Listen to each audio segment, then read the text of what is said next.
Ya, kita ke informasi berikutnya pemirsa. Kisah seorang pria lulusan Fakultas Ilmu Administrasi UI yang memilih meninggalkan karir kantoran di Jakarta dan bekerja sebagai pembersih kaca gedung di Australia menjadi sorotan. Kisah Made Genta viral di media sosial usai membagikan pengalamannya beralih profesi demi kualitas hidup yang lebih baik.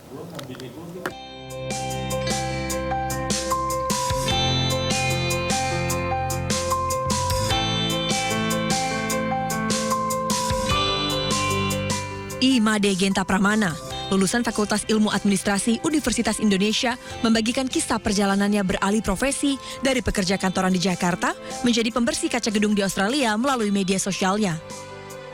Genta yang sering membagikan kisah alih profesinya itu pun viral dan menjadi perbincangan warganet. Lahir dan tumbuh di keluarga kelas menengah di Jakarta, Genta mengaku sejak kecil diarahkan untuk menempuh pendidikan tinggi, meraih gelar sarjana, dan bekerja di perkantoran demi meraih kehidupan yang lebih baik. Namun setelah beberapa tahun berkarir di kawasan SCBD Jakarta, ia merasa kehidupan tersebut bukanlah jalan yang diinginkannya. Keputusan itu pun membawanya pindah ke Australia dan menekuni profesi sebagai pembersih kaca gedung atau gondolaman. Menurut Genta, pekerjaan di sektor konstruksi dan jasa seperti pembersih kaca gedung di Australia sangat dihargai, memiliki nilai ekonomi yang baik, serta dapat menawarkan kualitas hidup yang lebih baik dibandingkan apa yang ia dapat di tanah air. Ia juga mengaku menikmati pekerjaan lapangan berisiko tinggi yang kini dijalaninya. Kisah Genta pun pemicu perbincangan warganet mengenai perbedaan standar hidup, tingkat kesejahteraan, dan penghargaan terhadap berbagai jenis profesi di tanah air dan di luar negeri. Pradi Bersatu berencana mengirimkan surat ke Mahkamah Agung. Pradi meminta agar MA meninjau penahanan Roy Suryo. Belum juga usai sidang pra-peradilan Roy Suryo, lawannya Pradi Bersatu sudah ancang-ancang akan menjebloskan tersangka fitnah ijazah itu ke penjara. Strategi yang akan dipilih Pradi adalah mengirimkan surat kepada Mahkamah Agung agar kembali meninjau penangguhan penahanan Roy Suryo. Sekjen Pradi Bersatu Ade Darmawan menyebut langkah itu sengaja mereka ambil agar Roy Suryo tidak terus-terusan mengajukan sidang pra-peradilan. Kalau ada pra-peradilan yang akan dilaksanakan oleh tim Roy Suryo, otomatis harus segera dimasukkan ke dalam tahanan. Kenapa? Ketika pra-peradilan dibacakan dan itu tidak menang atau kalah, kemudian ada niatan lagi untuk memperapit, itu harus segera dilakukan penahanan. Maka kami akan mengajukan permohonan perhatian hukum dan tinjauan kembali status penahanan terdakwa Roy Suryo sebagai residivis. Sementara itu sebelumnya ahli pidana Didit Wijayanto berpandangan penangkapan Roy Suryo sudah cacat prosedur. Didit menyebut dalam hukum acara pidana, proses pelimpahan tahap 2 atau penyerahan tersangka dari penyidik ke jaksa, maka tersangka tidak perlu ditangkap, apalagi ditahan. Kalau dipanggil tidak datang 2 kali, tidak memberikan alasan yang patut. Yang kedua, untuk kepentingan penyidikan. Nah, kalaupun untuk kepentingan pelimpahan tahap 2, tidak perlu ditangkap. Nah, di sini ini problemnya adalah langsung ditangkap. Kalau itu artinya apa? Berarti Polda Metro ingin membuat norma baru.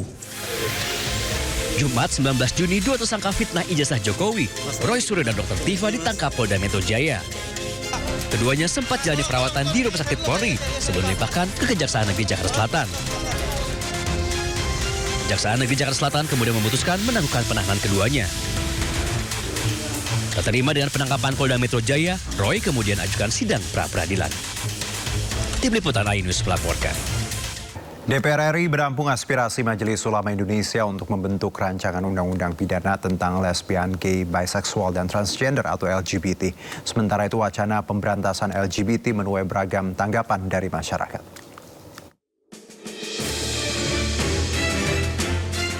Majelis Ulama Indonesia tengah menggodok naskah akademik dan rancangan undang-undang pidana tentang lesbian, gay, biseksual, dan transgender atau LGBT.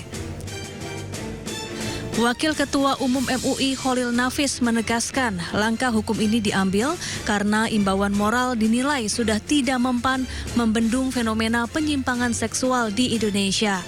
MUI menyatakan perang terhadap pelaku maupun kampanye LGBT.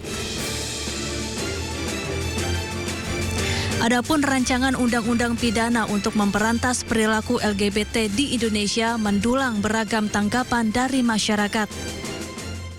Tanggapan saya sih bagus sih buat kampanye seperti itu karena kita harus gimana ya, harus menormalisasikan jati diri laki-laki gitu kan, jangan jadi kayak boti gitu. Tapi dengan kampanye yang dilakukan juga caranya? Kalau cara kayak gitu 50-50 lah, setuju nggak setuju ya.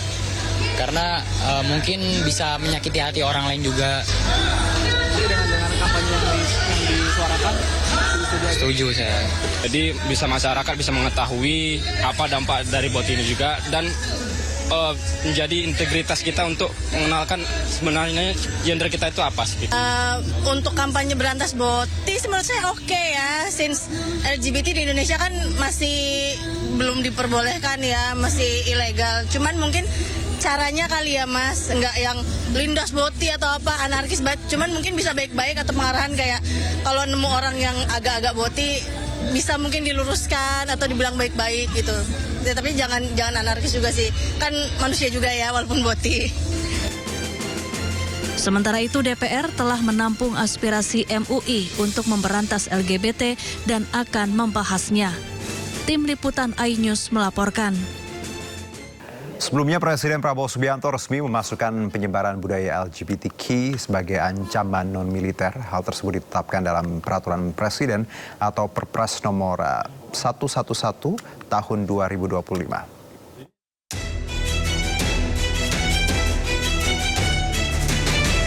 Pemerintahan Presiden Prabowo Subianto telah menetapkan penyebaran budaya LGBTQ sebagai salah satu ancaman non-militer terhadap kedaulatan dan keselamatan bangsa. Hal ini tertuang dalam Peraturan Presiden nomor 111 tahun 2025 yang menjadi landasan bagi kebijakan umum pertahanan nasional periode 2025-2029. Penyebaran budaya LGBTQ atau lesbian, gay, bisexual, transgender, dan queer diklasifikasikan ke dalam ancaman non-militer berdimensi sosial, budaya, dan ideologi. Pada bagian ancaman non-militer, penyebaran budaya LGBTQ masuk dalam satu klasifikasi bersama radikalisme, terorisme, judi daring, pinjaman online ilegal, hingga penyalahgunaan narkoba. Peraturan Presiden tersebut telah resmi ditetapkan pada 25 Oktober 2025 lalu. Kebijakan ini menegaskan bahwa pertahanan negara tidak hanya menghadapi ancaman bersenjata, tetapi juga ancaman terhadap ideologi nilai dan ketahanan sosial bangsa.